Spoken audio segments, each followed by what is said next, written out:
Well, this doesn't look good for Highguard. Hey guys, what's up? It's Frontier. Welcome back to the channel. I do appreciate you all being here. So, um, yesterday I was just browsing through like my Google feed and I saw this.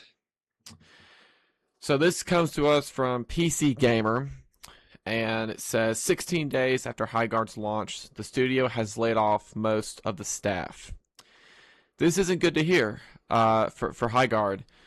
So let's see what's actually going on. So here we go. Just before launch, Highguard devs told PC Gamer it wouldn't need huge player numbers to succeed. Just over 2 weeks after releasing the PvP raid shooter Highguard on Steam, developer Wildlight Entertainment has reportedly laid off an unspecified but seemingly large number of employees. The initial word of the layoffs came from level designer Alex Grainer, who said in a message on LinkedIn, quote, "Unfortunately, along with most of the team at Wildlight, I was laid off today. This one really stings as there was a lot of unreleased content I was really looking forward to that I and others designed for Highguard, I should say. This sucks. I mean, just like I said, just over 2 weeks after it released, they've already laid off a good amount of their staff. I'm guessing that, the higher up saw that the game wasn't doing well and they couldn't.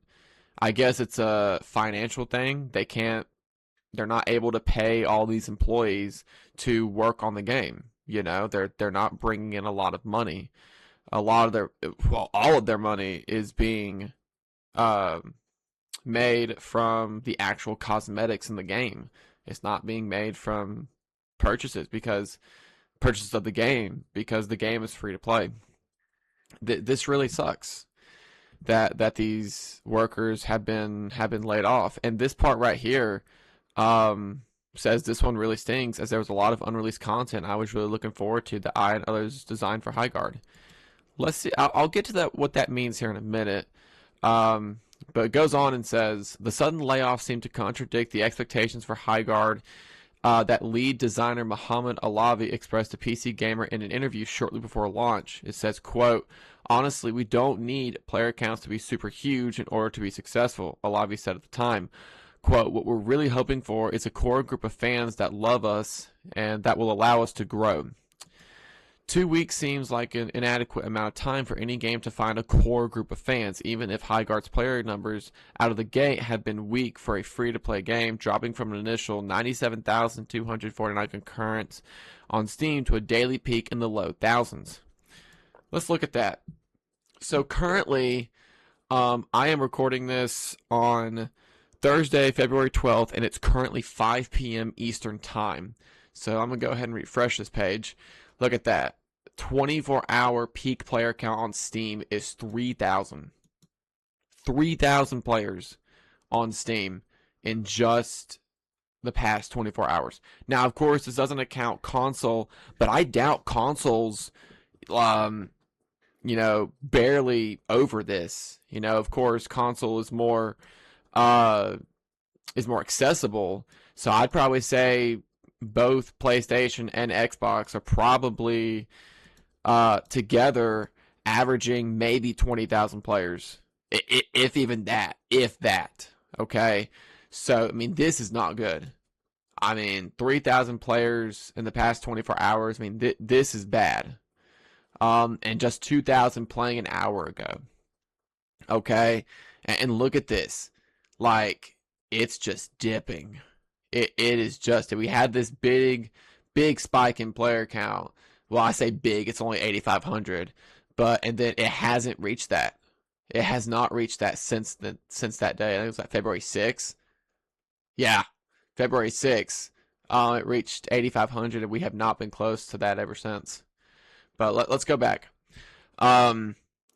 Says, in addition to Grenier's LinkedIn post, multiple other developers with full-time roles at the studio have shared that they're also looking for work. Quote, "My position was impacted by the studio layoffs at Wildlight today. This has been an incredible team, and it's immensely difficult to process that the ride is over," shared principal sound designer Jeffrey Garnett, whose previous credits include Marathon, Overwatch, and a long list of AAA games. Uh, man, this is awful. I mean, they laid off their principal sound designer, and this is a guy that worked on Marathon, Overwatch, and a lot of other games. Now, Marathon, is that the current Marathon or the old Marathon Bungie made it in like the 90s or something? I wonder if I'm pretty sure this is current Marathon. I'm gonna say it's current Marathon. But anyways, it goes on to say, using similar language to Grenier, lead tech artist Josh Sobel, I think I'm saying that right, shared that he was laid off along with most of the staff. An hour after the news of the layoffs began to circulate, Wildlight Entertainment issued a short statement on X. Quote, today we made an incredibly difficult decision to part ways with a number of our team members while keeping a core group of developers to continue innovating and supporting the game. Quote, we're proud of the team, talent, and product we've created together. We're also grateful for players who gave the game a shot and those who continue to be part of our community.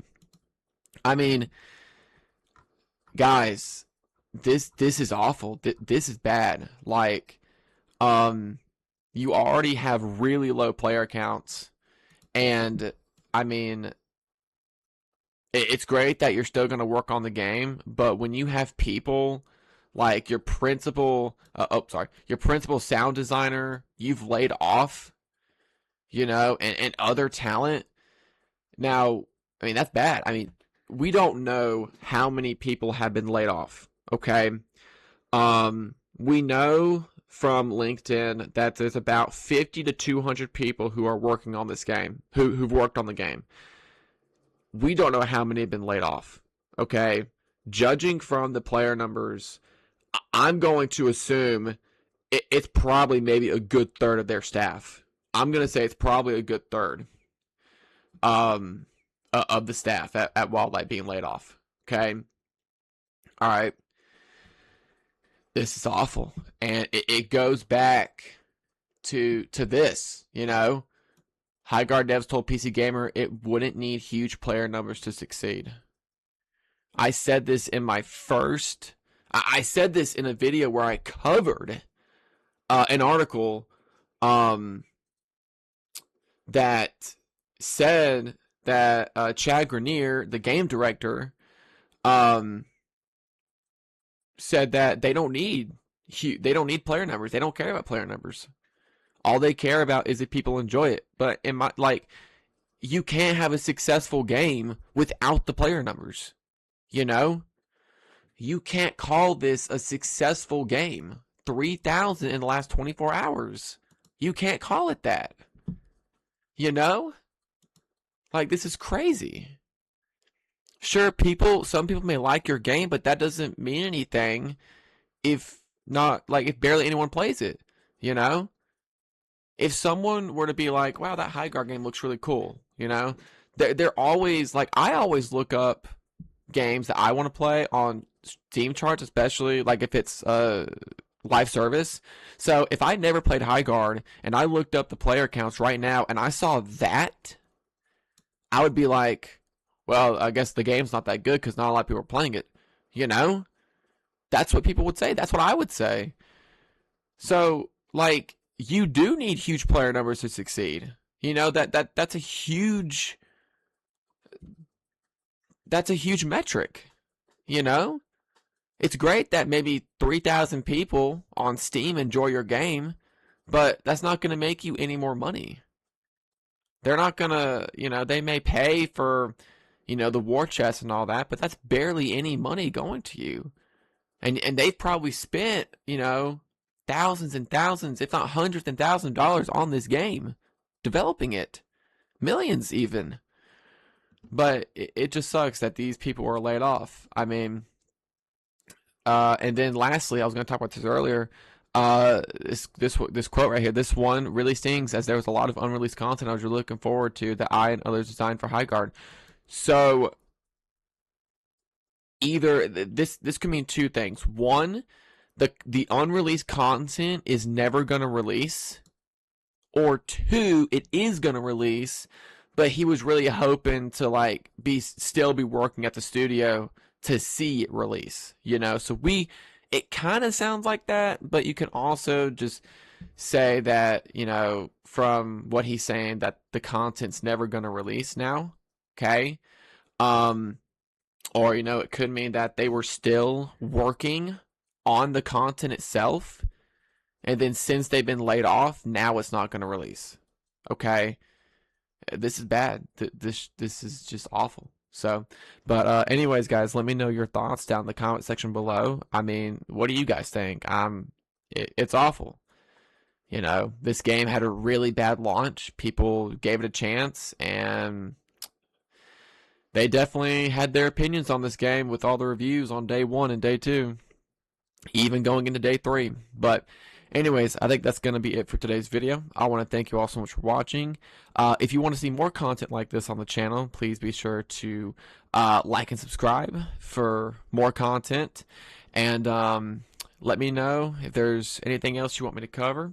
But again, I want to thank you all so much for watching, and I will see you all in the next video. Goodbye.